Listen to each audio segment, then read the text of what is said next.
Welcome to Clued in Mystery. I'm Sarah. And I'm Brooke, and we both love mystery. Hi, Brooke. Sarah, I'm so glad it's the day to talk mystery with you again. I love Fridays. It's the best day of the week. So today we're going to talk about another one of Christie's lesser-known sleuths, and that is Superintendent Battle. So I'll just give us a little introduction to this character that you've maybe never heard of before. Scotland Yard Police Superintendent Battle, whose first name was never revealed to us by Dame Agatha, appeared in 5 novels from 1925 to 1944. They were The Secret of Chimneys, The Seven Dials Mystery, Cards on the Table, Murder is Easy, and Towards Zero. Superintendent Battle is a calm, stoic police officer who sometimes takes advantage of his appearance to gain access to investigations. Similarly to how characters underestimate Miss Marple since she's an elderly woman, characters in these stories assume Battle is just a simple and unobservant kind of jock of a cop, when in fact, he's carefully investigating even when he appears to be uninterested. This is a nice twist since in other lighthearted mysteries, we often find law enforcement officers portrayed as a bumbling bunch, unable to solve the crime until the amateur sleuth swoops in and takes care of things. Christie turns this trend on its head, making the characters in her fictional world play out the stereotype, but having Battle come out as the hero in the end. But make no mistake, he is a brute of a man.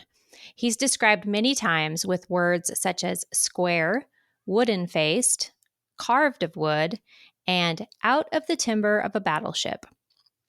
His mustache is big as well and impressive to even Poirot himself. The two characters appear together in Cards on the Table. Regarding his backstory and personal information, Battle is married, but readers don't learn this until The Seven Dials Mystery, when his spunky sidekick, Lady Eileen Brent, says to him, "Superintendent Battle, you're a wonderful man. I'm sorry you're married already. As it is, I shall have to put up with Bill." In his last appearance in Towards Zero, Christie finally reveals that Battle's wife is named Mary and they have 5 children. In fact, their youngest, Sylvia, unwittingly provides an important clue to solving the mystery. As an interesting connection, in Christie's 1963 The Clocks, it's hinted that a secret agent with the codename Colin Lamb is the son of the then-retired Superintendent Battle. Another of those Christie-verse tidbits that we love so well, Sarah. The Superintendent Battle books are regularly thought of as thrillers rather than whodunits. They have a satirical style, characters' names such as Inspector Badgeworthy and Battle himself reflect this, and they also have multiple complications, some with international consequences playing out. The Secret of Chimneys and The Seven Dials Mystery both follow crimes committed at a mansion called Chimneys. And of the two, Seven Dials is more popular with Christie fans, probably because it follows Battle and that aforementioned plucky young woman, Lady Brent, as they investigate a murder at her family home that uncovers an unexpected secret society known as the Seven Dials. In this adventure, they must track down the location of the secret society's meetings, and they discover that they're held in a London club with the same name. To me, this type of story is reminiscent of what Christie does in the Tommy and Tuppence books. As I mentioned, Superintendent Battle is the inspector who helps solve the case and arrest the villain in Christie's 1938 Murder is Easy. It was first adapted for TV in the US in 1982 and later for stage. Both of these renditions include Miss Marple as the sleuth, not Superintendent Battle. It seems that he wasn't a well-known enough sleuth to carry the adaptations. Even the current series, which began releasing in 2023, doesn't mention poor Battle. Likewise, his story, The Secret of Chimneys, was adapted to a Miss Marple movie for a 2010 TV episode. But Battle does make an on-screen appearance in the 1981 TV movie production of The Seven Dials Mystery. And will Superintendent Battle make an appearance in an upcoming Kenneth Branagh adaptation? Fans theorize that either of the two books could make exciting big screen debuts for the perpetually stoic superintendent, or even Cards on the Table, where one of London's richest men invites 4 possible murderers and 4 detectives to his lavish home to solve a murder. The detectives he invites are Superintendent Battle, Colonel Race, Ariadne Oliver, her first appearance in a Christie novel, and Hercule Poirot. Battle does his part in the investigations by interviewing each suspect and completing background checks on them. His role as a professional sleuth comes in handy in this way. Personally, this would be my pick for a movie including Battle, but I do see a few problems in this. First, Ariadne Oliver's portrayal by Brana in A Haunting in Venice essentially precludes her from appearing in any more of his adaptations. And secondly, Brana didn't include Colonel Race in Death on the Nile, making an appearance of him in another story maybe seem odd. Fans of Christie's books enjoy Superintendent Battle, noting that he's likable and is believable as a working police officer.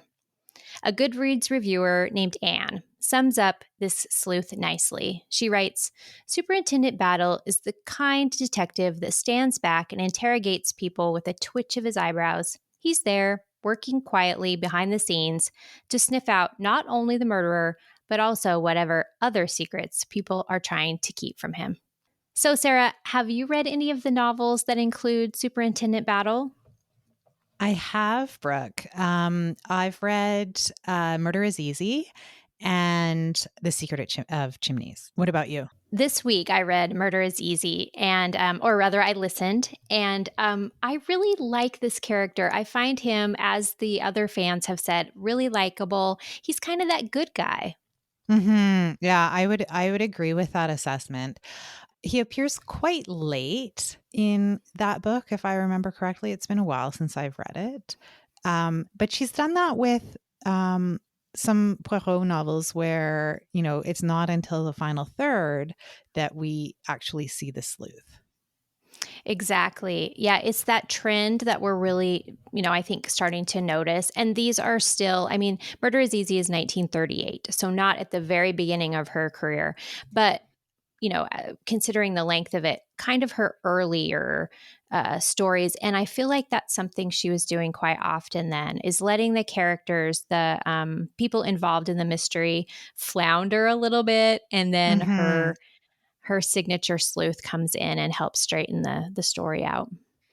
Yeah, and I actually think the same is true for Chimneys. Like I don't think Battle appears until Mm, like well into the mystery. yeah. No, but I really enjoyed his character. I like that point that they make about that, because he kind of seems, he's very unemotional and just kind of sitting there staring at someone when they're talking. And so people assume that he's not listening, or he's not, being imaginative or trying to solve the case, when in fact he is. And I enjoyed that. I have to tell you, the big guy with the big mustache, I imagine Battle as Chief Quimby from Inspector Gadget. Is that a cartoon you've ever seen, Sarah? So, yes, I remember watching Inspector Gadget when I was younger, but I don't specifically remember that character. Was Chief Quimby his boss? Yeah, he's his boss. You'll have to look him up. See if you agree, if that fulfills Superintendent Battle for you. So you said you read Murder is Easy. Did you read any of the others? No, that's my only battle so far.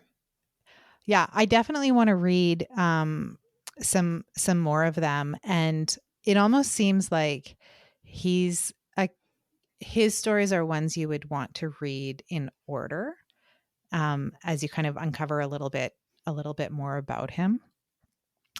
Um, I think it's interesting you were saying that there's kind of allusion to his son um, in one of the other books, and that's one of the things I think we've talked about before that I really love about Agatha Christie, and the way she kind of wove in. She really created that world, right? I hmm I love the idea of cards on the table. So you mentioned his son, and Superintendent Battle also has a nephew who works as an inspector for Scotland Yard. And this really got me thinking, as you say, this Christie verse. So this must have been a sister's son, according to his surname. And so then I got to thinking, was their father, his sister and he, was it their father an inspector as well, to have this nephew then want to follow in the trade? I think someone needs to write a prequel. That's a great idea. Trace the family tree. So, even though I've only read a couple of the Battle stories, he's one of those characters that I wonder why she didn't write more of. Do you have any ideas about that, Brooke? I don't. I'm interested in this, and it kind of led me down a little rabbit hole, actually, because I was thinking about the order that she wrote each sleuth. And of course, we don't know for sure that she wrote them in the same order that she published them, although she was releasing a book a year. So it's pretty likely she was probably working on that and then publishing it. Um, and I wanted to see if there was any pattern. I know that there was some reference in my research that part of the reason she would maybe take up Battle or Parker Pine or some of these other lesser known sleuths that we've talked about was kind of to take a break.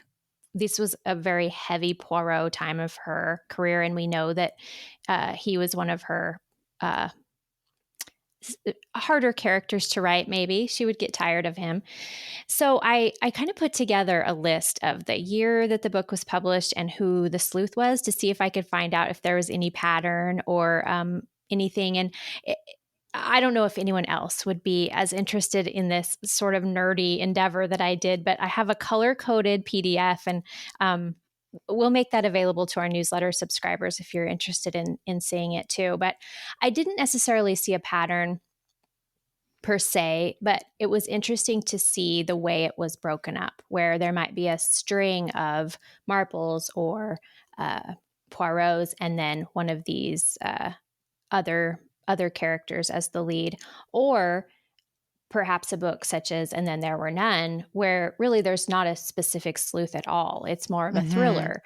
You also get to see like where the Mary Westmacots are and where they fall, and that's kind of an interesting thing to see. So, yeah, I can't say why, but I think that we said this about Parker Pine. Like, we probably would have liked more of him, and I would like to have more Superintendent Battle as well. Well, I know that the Christie estate has had other authors write, Sophie Hannah writing Poirot, and then the book of short stories featuring Miss Marple with 12 different authors that was released in 2022.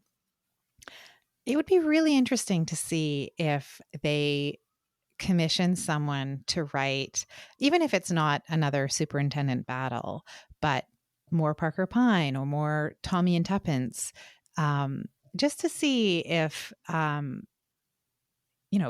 that captures readers the way that the original stories did. Yeah, great point. I do think something that some of those other ones have in common is that they're not always the whodunits. And so maybe and probably now and in Christie's time too, the commercial successes and what the audience really liked were her whodunits versus these more thriller-esque titles. But I find it interesting that we never learn Battle's first name, but it reminded me how we never learn Mr. Satterthwaite's first name in the Harley Quinn stories either. Yeah, that's right. And those are both, pretty important characters to those stories, right? Mm-hmm. That she would not name them is really interesting, because Miss Marple, she's Jane, and Poirot, he's obviously Hercule. Yeah, interesting. Mm-hmm. And, just thinking about her process, did she know and just decided that that wasn't going to be part of the story? Or, in her character development, was that just not an important piece of information about them? It's interesting to think about. You mentioned cards on the table, Sarah, and that is probably going to be my next read, including Superintendent Battle, because I just love the concept of having all those really big name sleuths in one room. That's a lot of personality packed in there. Mm-hmm. I'm also a big Ariadne Oliver fan, so I would like to see her debut, and that's the title that Agatha first introduces her. Yeah, I think that might be one of the next ones that I pick up too. Well, thank you, Brooke. This has been really interesting to learn a little bit more about Superintendent Battle. I wonder if we should assign him a name, given that that Agatha Christie didn't. But maybe our listeners can suggest a name for him. Oh, yeah. And I'm going to see if Chief Quimby has a first name, because we might just be able to hijack that one. Thank you, Sarah. And thank you all for listening today to Clued in Mystery. I'm Brooke. And I'm Sarah, and we both love mystery. Clued in Mystery is written and produced by Brooke Peterson and Sarah M. Stephen. Music is by Shane Ivers. If you liked what you heard, please consider telling a friend, leaving a review, or subscribing with your favorite podcast listening app.